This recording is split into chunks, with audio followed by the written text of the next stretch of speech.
ಮೈಸೂರಿನಲ್ಲಿ ಕಲುಷಿತ ನೀರು ಸೇವನೆಯಿಂದ ಜೀವಕ್ಕೆ ಕಂಟಕ ಆಗಿರುವಂತಹ ಘಟನೆ ಚಾಮುಂಡೇಶ್ವರಿ ಕ್ಷೇತ್ರದ ಕೆ ಸಾಲುಂಡಿ ಗ್ರಾಮದಲ್ಲಾಗಿದೆ. ಬಹಳಷ್ಟು ಜನರಿಗೆ ಆರೋಗ್ಯದಲ್ಲಿ ವ್ಯತ್ಯಯ ಆಗಿದ್ರೆ ಮತ್ತೊಬ್ಬ ಯುವಕನೋರ್ವ ಸಾವನ್ನಪ್ಪಿರುವಂತಹ ವಿಚಾರ ಕೂಡ ಗೊತ್ತಾಗ್ತಾ ಇದೆ. ಆಸ್ಪತ್ರೆಗೆ ಚಾಮುಂಡೇಶ್ವರಿ ಕ್ಷೇತ್ರದ ಶಾಸಕ ಜಿಟಿ ದೇವೇಗೌಡರು ಕೂಡ ಭೇಟಿ ಕೊಟ್ಟಿದ್ದಾರೆ. ಮೃತ ಕನಕರಾಜ್ ಕುಟುಂಬಕ್ಕೆ ಸಾಂತ್ವನವನ್ನು ಕೂಡ ಹೇಳಿದ್ದಾರೆ. ಹಾಗೆ ವೈದ್ಯರ ಬಳಿ ಮಾಹಿತಿಯನ್ನ ಕೂಡ ಈ ಎಲ್ಲಾ ಘಟನೆಗೆ ಸಂಬಂಧಪಟ್ಟಂತೆ ಜಿಟಿ ದೇವೇಗೌಡರು ಮಾಹಿತಿ ಕಲೆ ಹಾಕಿದ್ದಾರೆ. ತಡರಾತ್ರಿ ಕೆ ಸಾಲುಂಡಿ ಗ್ರಾಮಕ್ಕೆ ಡಿಸಿ ಕೆವಿ ರಾಜೇಂದ್ರ ಅವರು ಭೇಟಿ ಕೊಟ್ಟರು. ಗ್ರಾಮದ ಎಲ್ಲ ಆರೋಗ್ಯ ತಪಾಸಣೆಗೂ ಕೂಡ ಅಂದ್ರೆ ಎಷ್ಟು ಜನ ಇದ್ದಾರೋ ಅವರೆಲ್ಲರ ಆರೋಗ್ಯ ತಪಾಸಣೆಗೂ ಕೂಡ ಈಗ ಹೆಲ್ತ್ ಡಿಪಾರ್ಟ್ಮೆಂಟ್ ಮುಂದಾಗ್ತಾ ಇದೆ. ಬಹಳ ಗಂಭೀರ ಪ್ರಕರಣವನ್ನ ಪಡೆದುಕೊಳ್ಳಲಾಗ್ತಾ ಇದೆ. ಇನ್ಫ್ಯಾಕ್ಟ್ ಮುಖ್ಯಮಂತ್ರಿಗಳ ತವರು ಜಿಲ್ಲೆ ಆಗಿರೋದ್ರಿಂದ ಮುಖ್ಯಮಂತ್ರಿಗಳು ಕೂಡ ಈ ಘಟನಾವಳಿ ಬಗ್ಗೆ ಮಾಹಿತಿಯನ್ನ ಪಡೆದುಕೊಂಡಿರೋದ್ರ ಬಗ್ಗೆ ಮಾಹಿತಿ ಲಭ್ಯ ಆಗ್ತಾ ಇದೆ. ಚಾಮುಂಡೇಶ್ವರಿ ಕ್ಷೇತ್ರ ವ್ಯಾಪ್ತಿಯ ಕೆ ಸಾಲುಂಡಿ ಗ್ರಾಮದಲ್ಲಿ ಏನೋ ಕಲಬೆರಕೆ ನೀರನ್ನು ಕುಡಿದು ಅಂದರೆ ವಿಷಕಾರಿ ನೀರನ್ನು ಕುಡಿದು ಈಗ ಓರ್ವ ಯುವಕ ಕೂಡ ಈಗಾಗಲೇ ಮೃತಪಟ್ಟಿದ್ದಾರೆ ಮತ್ತು ಭಾಳಷ್ಟು ಜನರು ಕೂಡ ಹಾಸ್ಪಿಟ್ಲಿಗೆ ಅಡ್ಮಿಟ್ ಆಗಿದ್ದಾರೆ. ಈಗ ಇದ್ರ ಬಗ್ಗೆ ಮಾತನಾಡೋದಕ್ಕೆ ಸ್ವತಃ ಮೈಸೂರು ಜಿಲ್ಲಾ ಆರೋಗ್ಯಾಧಿಕಾರಿ ಡಾಕ್ಟರ್ ಕುಮಾರಸ್ವಾಮಿ ಅವರಿಗೆ ನಮ್ಮ ಜೊತೆಲಿದ್ದಾರೆ. ಸರ್, ಪ್ರಮುಖವಾಗಿ ಇವತ್ತಿನ ಸಾವಿಗೆ ಏನು ಕಾರಣ? ನಿನ್ನೆ ಮಧ್ಯಾಹ್ನದಿಂದನೂ ಸುಮಾರು ಹೊಟ್ಟೆ ನೋವು ಹಾಗೂ ಬೇದಿ ಪ್ರಕರಣಕ್ಕೆ ಸಂಬಂಧಪಟ್ಟ ಹಾಗೆ ಕೆ ಸಾಲುಂಡಿ ಪ್ರಾಥಮಿಕ ಆರೋಗ್ಯ ಕೇಂದ್ರಕ್ಕೆ ರಿಪೋರ್ಟ್ ಆಗಿರ್ತಾರೆ. ಅಂಥ ಸಂದರ್ಭದಲ್ಲಿ ಅಲ್ಲಿ ನಾವು ಟ್ರೀಟ್ಮೆಂಟು ಸಹ ನೀಡ್ತಾ ಬಂದಿದ್ದೀವಿ. ಒಂದು ಕೇಸು ನೇರವಾಗಿ ಇಲ್ಲೇ ಬಂದು ಕಾಮಾಕ್ಷಿ ಆಸ್ಪತ್ರೆಯಲ್ಲಿ ಅಡ್ಮಿಟ್ ಆಗಿದ್ದಾರೆ. ಇವತ್ತು 10-10:30 ಸಮಯದಲ್ಲಿ ಅವರು ಡೆತ್ ಆಗಿದೆ ಅಂತ ದೇ ಹ್ಯಾವ್ ಡಿಕ್ಲೇರ್ಡ್. ಅಂದರೆ ನೀರು ಹೆಂಗೆ ಕಲುಷಿತ ಆಯಿತು, ಹೆಂಗೆ ವಿಷಕಾರಿ ಆಯಿತು?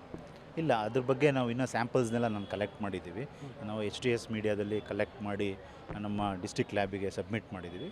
ಅದು ಬಂದ ನಂತರ I will have A comment. ಅಲ್ಲ, ಅಲ್ಲಿಗೆ ನೀರು ವಿಷಕಾರಿ ಆಗಿರುವಂಥದ್ದು, ಕಲಬೆರಕೆ ಆಗಿರುವಂಥದ್ದು, ಈ ಸಾವಾಗಿರುವಂಥದ್ದು ಸ್ಪಷ್ಟನಾ? ಅಲ್ಲ, ಇಲ್ಲಿ ತನಕನೂ ನಮಗೆ ರಿಪೋರ್ಟ್ಸಿಂದ ಯಾವುದೂ ದೃಢಪಟ್ಟಿಲ್ಲ. We are waiting for the reports. ಅಲ್ಲಿ ಒಟ್ಟು ಎಷ್ಟು ಜನ ಅಡ್ಮಿಟ್ ಆಗಿದ್ದಾರೆ ಸರ್? ಈಗ ಟೋಟಲ್ 48 ಜನ ನಮಗೆ ಆಗಲೇ ಹೇಳಿದಾಗೆ 48 ಕೇಸಸ್ ಬಂದಿದೆ.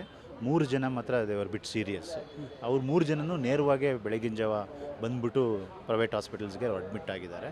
ಇನ್ನು ಮಿಕ್ಕಂಥವ್ರು ಸುಮಾರು 43 ಜನ ನೇರವಾಗಿ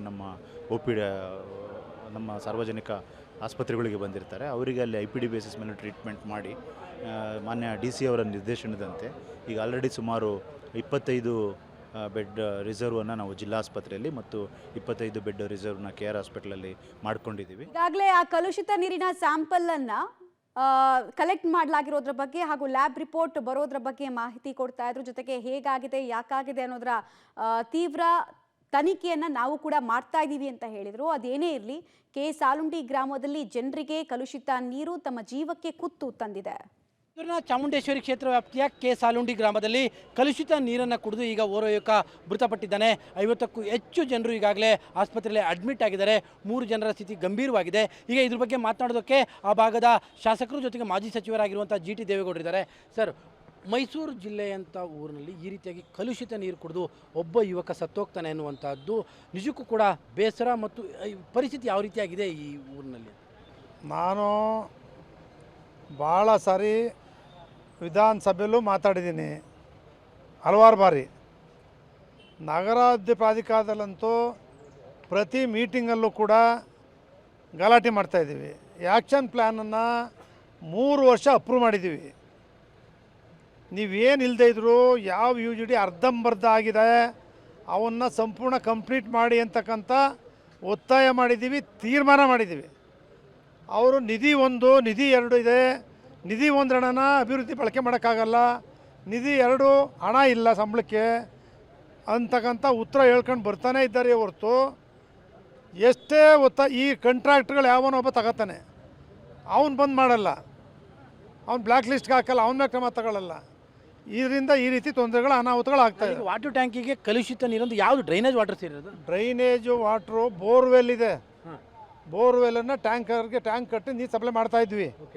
ಈಗ ಬೋರ್ವೆಲ್ಗೆ ಇದು ವಾಟ್ರು UGD ನೀರು ಕನೆಕ್ಟ್ ಆಗೋದ್ರಿಂದ ಈ ರೀತಿ ಆಗಿದೆ ಅಂತಕ್ಕಂಥದ್ದು ನಮ್ಮ ಮೇಲ್ನೋಟ ಕಾಣ್ತಾ ಇದೆ. ಅದು ಯಾವ ಭಾಗದದು ಡ್ರೈನೇಜ್? ಅಂದರೆ ಊರೊಳಗಡೆ ಡ್ರೈನೇಜ್ ಮಾಡಿದರೆ UGD ಮಾಡಲಿಕ್ಕೆ, ಅಂಡರ್ಗ್ರೌಂಡ್ ಡ್ರೈನೇಜ್ ಮಾಡಲಿಕ್ಕೆ ಆ ನೀರು ನೇರ ಸೇಫ್ಟಿ ಟ್ಯಾಂಕ್ ಅಂತ ಮಾಡ್ತಾರೆ. ಸ್ಥಳೀಯ ಭಾಗದಲ್ಲಿ ನಡೀತಾ ಇದ್ದಂತಹ ಕಾಮಗಾರಿಯೇ ಇಷ್ಟೆಲ್ಲ ದುರಂತಕ್ಕೆ ಕಾರಣ ಅನ್ನೋದು ಮೇಲ್ನೋಟಕ್ಕೆ ಶಾಸಕರ ಅಭಿಪ್ರಾಯ ಆಗ್ತಾ ಇದೆ. ಕಾಮಗಾರಿ ವಿಳಂಬ, ಜೊತೆಗೆ ಬೇಕಾಬಿಟ್ಟಿಯಾಗಿ ಕಾಮಗಾರಿಯನ್ನು ನಿರ್ವಹಿಸಿದ್ದೆ ಇವತ್ತು ಇಷ್ಟು ಜನರ ಪ್ರಾಣಕ್ಕೆ ಕುತ್ತು ತಂದಿದೆ ಅನ್ನೋದು ಶಾಸಕರ ಅಭಿಪ್ರಾಯ.